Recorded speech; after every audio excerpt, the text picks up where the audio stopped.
भूत और भविष्य कैसे जानेंगे, इसका ज्ञान मैं त्राटक विधि से बताऊंगा। त्राटक से मनुष्य की, साधक की आंखों में आकर्षण पैदा हो जाता है। जिस प्रकार चुंबक है लोहे को खींच लेता है, उसी प्रकार त्राटक से आंखों के अंदर इतनी आकर्षण की किरणें पैदा होती है कि उसको सामने वाले व्यक्ति का भूत और भविष्य भी दिखाई दे देता। इतना इसमें तेजस्विता होती है। इसका पहला प्रयोग है, दीवार है सफेद, उस सफेद दीवार के ऊपर 6 बाई 6 इंच का लाल टुकड़ा लगा देना चाहिए और उसके ऊपर सफेद टुकड़ा बिल्कुल छोटा सा गोल लगा देना, चिपका देना चाहिए। और फिर आप शुद्ध होकर के स्नान करके के शांत कमरे में बैठ जाइए और उस सफेद जो हमने टुकड़ा लगाया चिरमी के बराबर, उसके ऊपर आप अपनी नजर लगा दीजिए और नजर भी बिल्कुल एकटक, आपकी पलक झपड़ी नहीं चाहिए। पलक झपकेंगे तो गड़बड़, पलक नहीं झपनी चाहिए। और जब आंखों में आंसू आने लग जाए तब आंखें बंद कर देनी चाहिए और फिर थोड़ी देर विश्राम करके फिर देखना चाहिए, फिर देखना।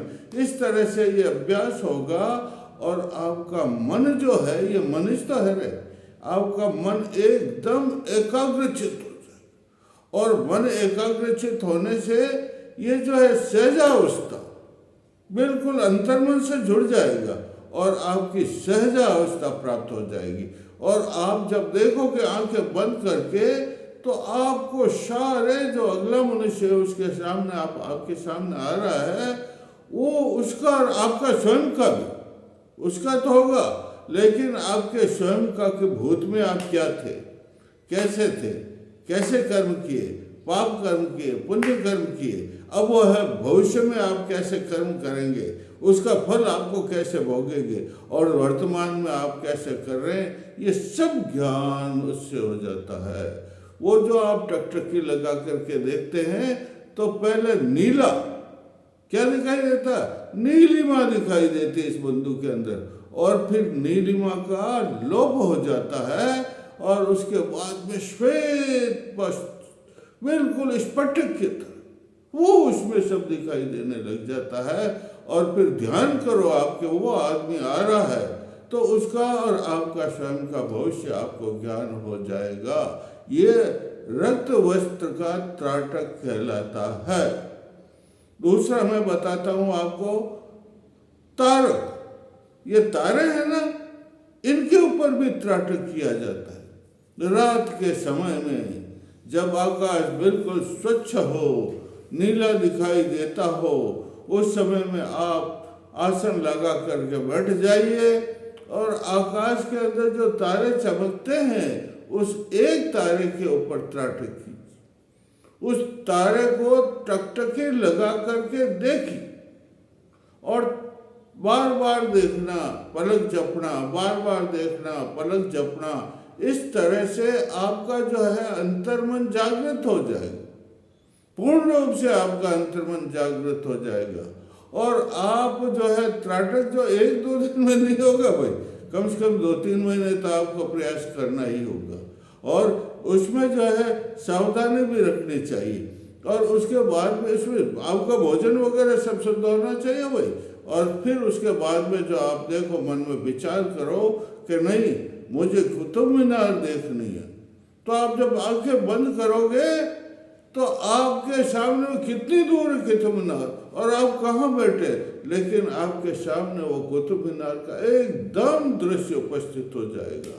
इसे दूरदर्शन कहते हैं। क्या कहते हैं?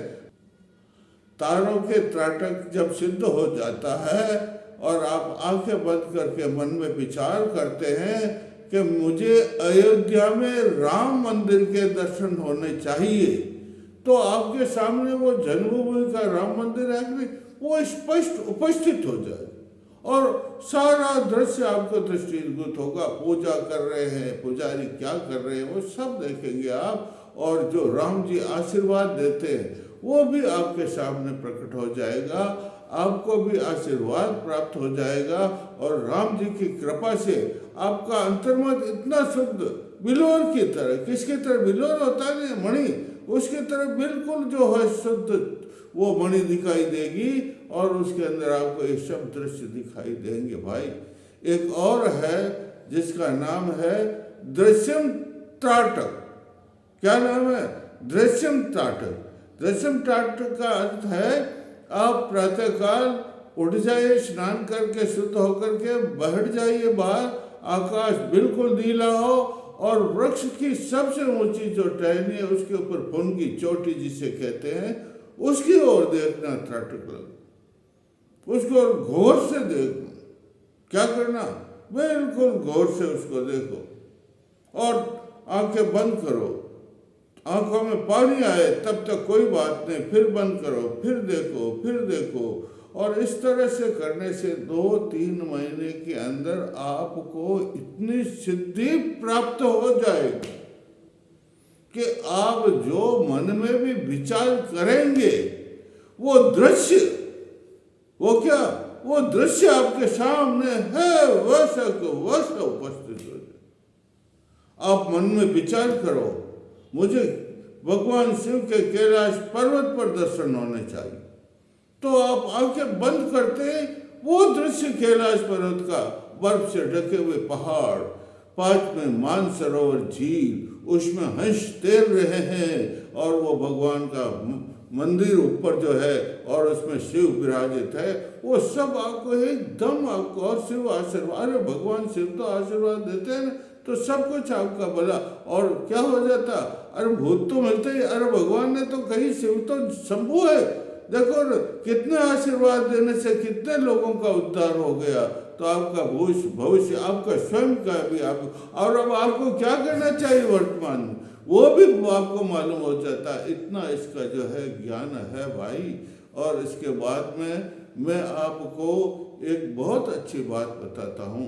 ये त्राटक 2 प्रकार के हुए ना, एक तो बाहरी मन को रोक देना, एकाग्र कर देना, लेकिन मन तो 2 प्रकार का है ना, एक सूक्ष्म मन है, चेतन, अचेतन और अति शांत, वो भूमि है जहाँ भगवान परमात्मा विराजते हैं, वो सूक्ष्म प्राण होता है। उस सूक्ष्म प्राण के घोड़े पर हमारा सूक्ष्म मन, बिल्कुल मौना मन, तो हमें ध्यान कर। देखो क्या करोगे, अब बढ़ जाओ, बढ़ गए और बिल्कुल आप अपनी आंखें बंद कर, आंखें बंद कर दिया और उसके बाद में आप अपना ध्यान कहाँ लगाओगे? ये जो 2 भौहें हैं इनको भौहें कहते हैं। ये बीच में भ्रुकुटी, इस भ्रुकुटी के अंदर आप जो है आप अपना ध्यान लगाओगे, या थोड़ी सी गर्मी भी आपको महसूस होगी और ध्यान लगाओ। और जो है इसमें फिर ध्यान लगाने से 2-3 महीने तक आप अभ्यास करोगे तो आपका तीसरा नेत्र खुल जाएगा। कौन सा नेत्र? आपका ये जो तीसरा नेत्र है ना, ये खुल जाएगा। कैसे? पहले तो आपको एक बिंदु दिखाई देगा और फिर 3 बिंदु दिखाई देंगे, एक सफेद, दूसरा नीला और तीसरा पीला। और फिर इन बिंदुओं के अंदर सूर्य, चंद्र और तारों के भी दर्शन होंगे और उसके बाद में ये भी लोप हो जाएंगे और केवल प्रकाश, क्या बिल्कुल, और प्रकाश के बाद में फिर आपका एक दृश्य, देखो स्पष्ट कह रहा हूं मैं, आपका तीसरा नेत्र प्रकट हो जाएगा। उस प्रकाश के अंदर उस नीले का आकाश नीला दिखाई देगा, उसमें आपका तीसरा नेत्र प्रकट हो जाएगा। आंख प्रकट होगी, आंख, और वो आंख ऐसे खड़ी होगी और फिर उस आंख में भी वो चारों ओर क्या होगा? वो अलौकिक प्रकाश। कौन सा प्रकाश? अलौकिक प्रकाश वो दृष्टिगत होगा। उस प्रकाश से आपको ब्रह्मांड में जो भी चीज छिपी हुई है, वो तीसरा नेत्र तो ऐसा है ना, इस ब्रह्मांड में या इस धरती में दूर नजदीक कहीं पर भी जो भी चीज आप मन में विचार करेंगे वो आपके सामने प्रकट हो जाएगी। अरे भूत वैसे तो क्या ब्रह्मांड का भी ज्ञान हो जाता। ब्रह्मांड भी कैसा? हमारा पिंड ब्रह्मांड अंतर, ये तो ब्रह्मांड है, इसका पूरा ज्ञान, ये अंतर्मन है। ये कौन सा मन?